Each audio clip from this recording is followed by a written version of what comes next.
9 months ago, this man's wife vanished without a trace. Now, after weeks in federal custody, he's finally charged in her murder. We're taking a deep dive into the mysterious case of Anna Knezevich. What led up to her disappearance? Where did the investigation lead? And could her husband be put to death for his alleged crime? We'll break it all down for you and hear from those closest to Anna who react to the murder charges they say are a long time coming. I'm Gillespie, and this is Law&Crime News. We've been covering the case of Anna Knezevich for months now, after the 40-year-old was last seen on February 2nd. Anna is originally from Colombia, but she's an American citizen who is based in Florida. At the time of her disappearance, though, she was renting out an apartment in Madrid, Spain, while in the midst of a tumultuous divorce. Anna's husband of 13 years is David Knezevich, who just last week was charged with her murder. But at the time of Anna's disappearance, David kept pretty quiet. It was actually Anna's friend, Sana Ramo, who sounded the alarm. She says Anna was last seen on February 2nd by a neighbor at the apartment she was renting in Madrid. Anna spoke to a friend on the phone at about 10 o'clock that night and hasn't been heard from since. The next day, Sana received a series of strange texts from Anna's phone. She shared the messages with Law&Crime. They read in part, quote, "I met someone wonderful. He has a summer house about 2 hours from Madrid. We are going there now and I will spend a few days there. Signal is spotty. I'll call you when I get back." Right away, Sana said something didn't add up. To start, the messages didn't sound the way Anna usually wrote her texts. On top of that, Sana says she had plans to meet up with Anna just a few days after this, and it was really out of character for Anna to cancel her plans like that. So on February 4th, a wellness check was performed at Anna's Madrid apartment, but firefighters came up empty-handed. Anna wasn't in the apartment, and it had been locked from the outside, so there was no sign of forced entry. As the investigation continued, Spanish authorities started to uncover some suspicious activity near Anna's apartment. The same night she went missing, a person wearing a helmet is caught on security camera video near Anna's apartment. This person also spray paints the lens to cover it up. Investigators also say this same person is caught on other security camera video buying duct tape and the same brand of spray paint used to cover up the cameras. Authorities now say that person is actually David Knezevich, Anna's estranged husband. And the other evidence against David is definitely worth noting. To start, prosecutors say there's obvious motive. David and Anna were in the midst of a divorce when she disappeared, and the feds say David didn't want to split up the money when the divorce would be finalized. And this is a large amount of money we're talking about. Around the time of Anna's disappearance, David received a $6 million paycheck after selling some homes in southern Florida. Now, in the days after Anna's disappearance, David gave conflicting reports. First, he told authorities he was in his home country of Serbia when Anna was last seen. But then he told Sana, her best friend, that he was in Fort Lauderdale when Anna went missing. Later, investigations showed David's phone actually pinged in Madrid around the time Anna was last seen. As the investigation continued, more evidence pointed in the direction of David, like the car he'd rented in Serbia that was returned with tinted windows, an additional 5,000 miles on it, and license plates that had been taken off and reattached. Spanish authorities say they saw a similar vehicle with stolen license plates in the area of Anna's disappearance, but they couldn't determine who the driver was because of the tinted windows. The feds now believe David carried Anna's body out of her Madrid apartment in a suitcase. There's even security video of him exiting on the elevator. After all that, they believe David put her body in the woods somewhere in northern Italy because the GPS on David's rental car says it traveled there before returning back to Serbia from Spain. But so far, Anna's body has not been found. Okay, I know you're multitasking when you're watching our videos, but if you're out and about running errands, listen up. I have to tell you about this free app Upside that gives you cash back on daily essentials. I now use it every time I pump my gas because it's so easy and it's free. Here's what you do.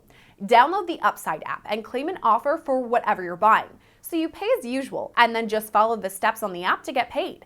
To find out how much you could earn, click the link in the description to download Upside or scan the QR code on the screen and use our promo code LCNews to get an extra 25 cents back on every gallon on your first tank of gas. The feds also say the mysterious text that came from Anna's phone was really sent by David.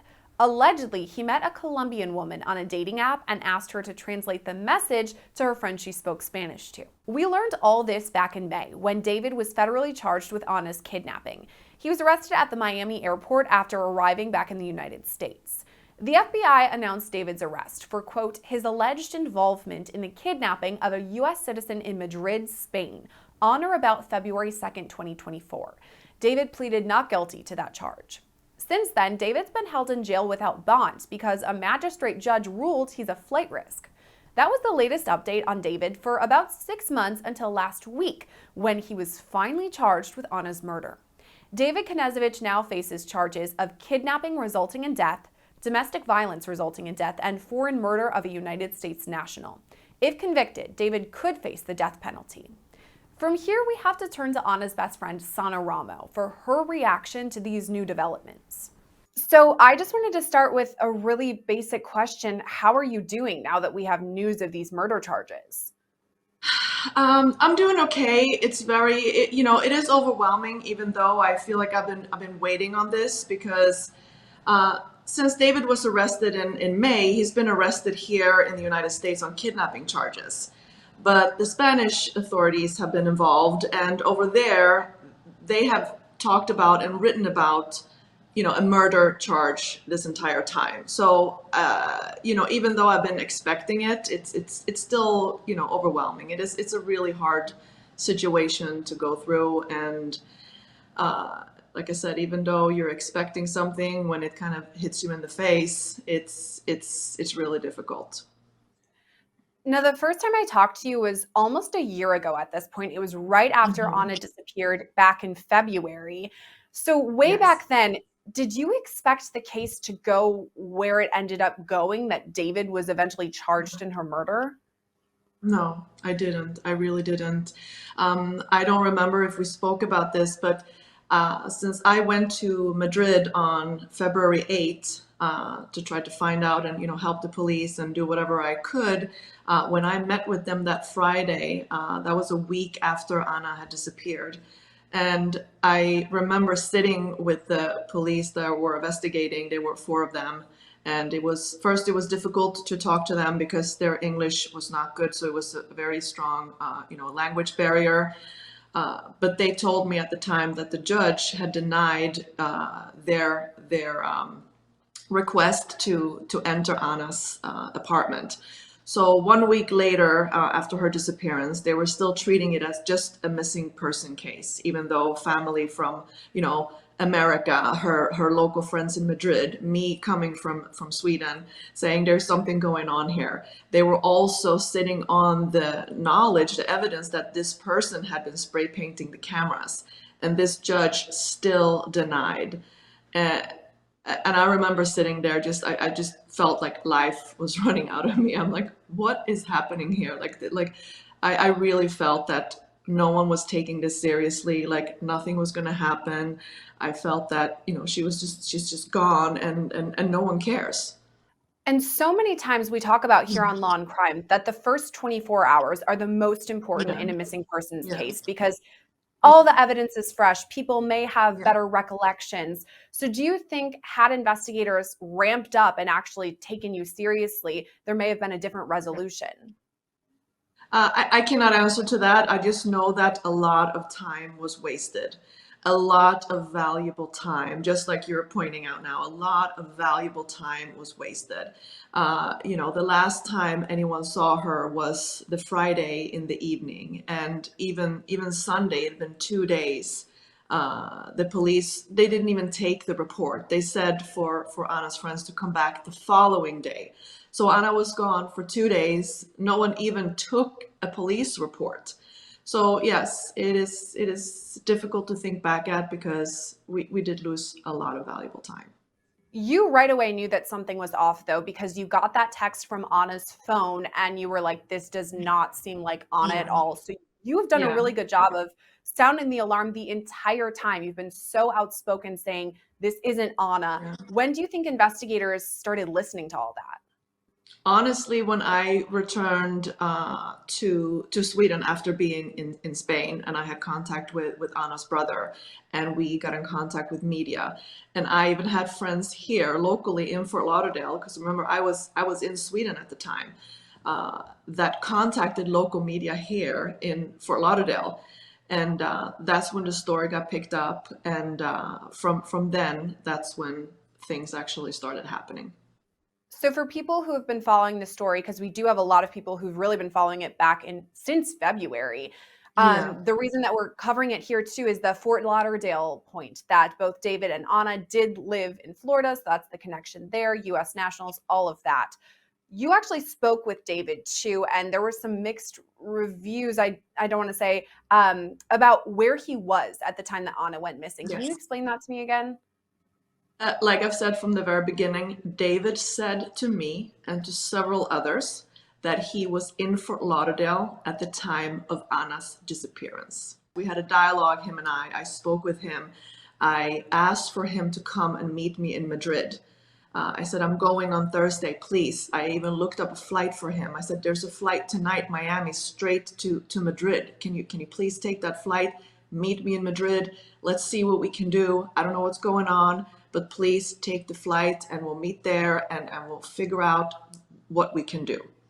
So again, he spoke to me and several others expressing that he was in Fort Lauderdale at the time of Anna's disappearance.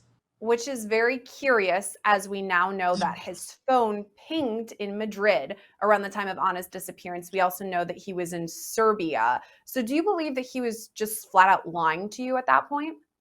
I believe that FBI has put out evidence that he did fly from Fort Lauderdale to, I believe, to Turkey on January 26th. I may have the dates a little bit mixed up, but I do believe that that's what they are claiming, that they have proof that he flew from here on January 26th to Turkey, and from there by car, I believe, made his way to Belgrade.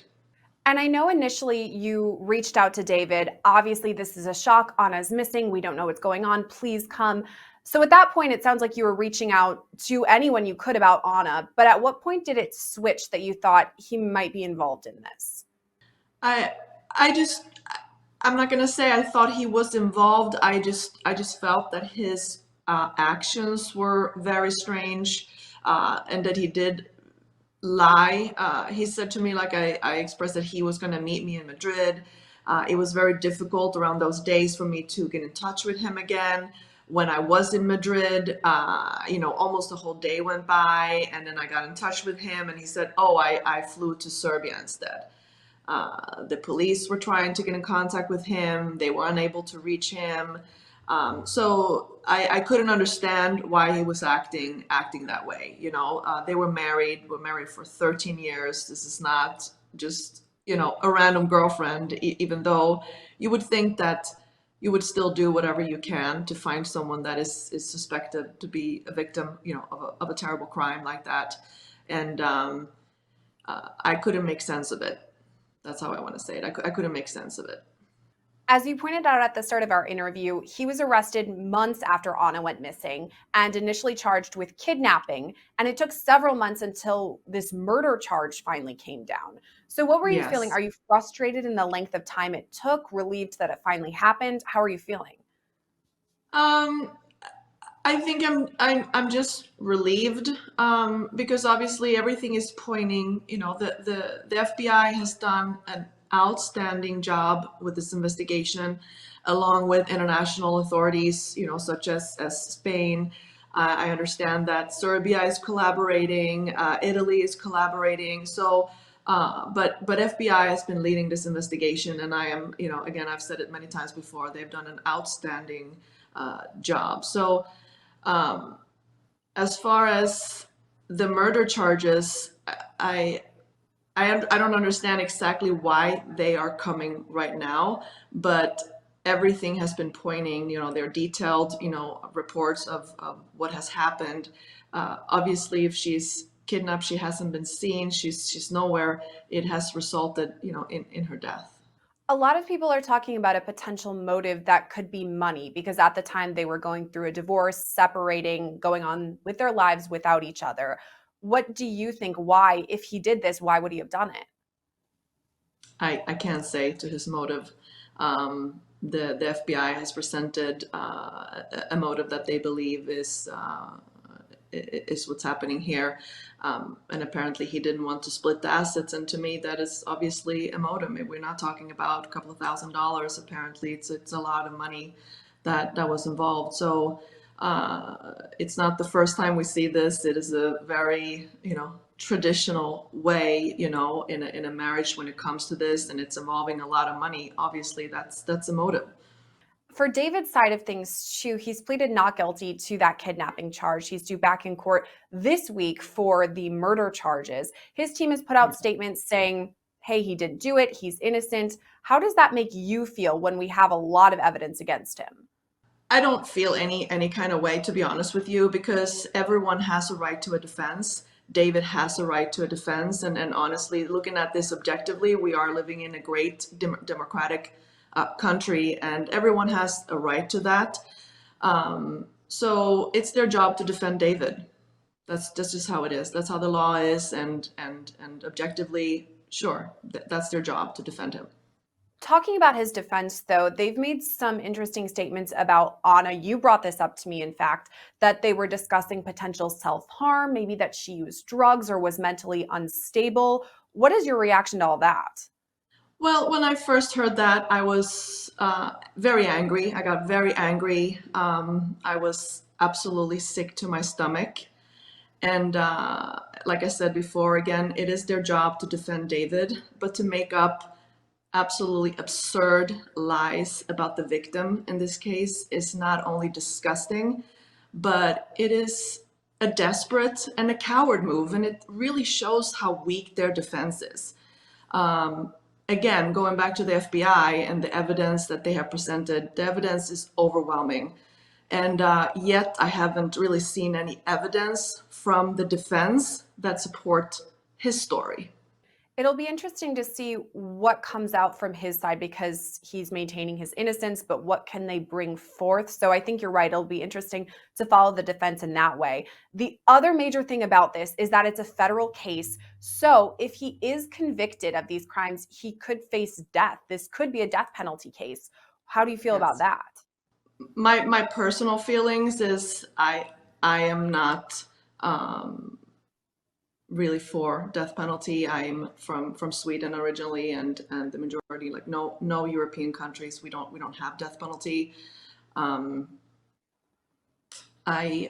really have no comment about that. I support the laws and the process that we have here in America.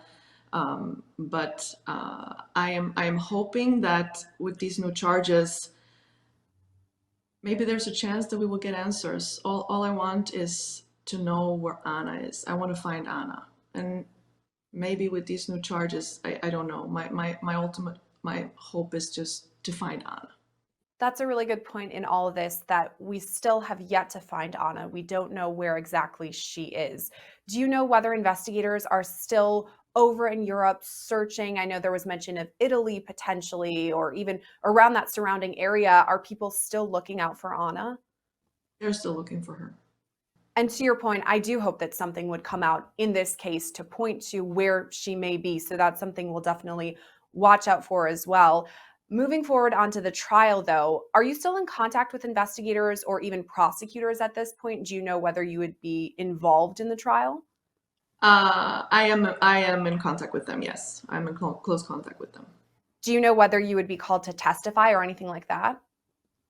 I don't know exactly at this point what's going to happen. Well, Sana, thank you so much for coming on with us. Every time you give us more detail and make sure to keep Anna's memory alive. So thank you again for coming on. Thank you. Thank you so much. David Knezevich is due back in court this week, where he will likely plead not guilty at his coming arraignment. His defense attorneys maintain David was not involved in Anna's disappearance. Reporting for Law&Crime, I'm Gillespie.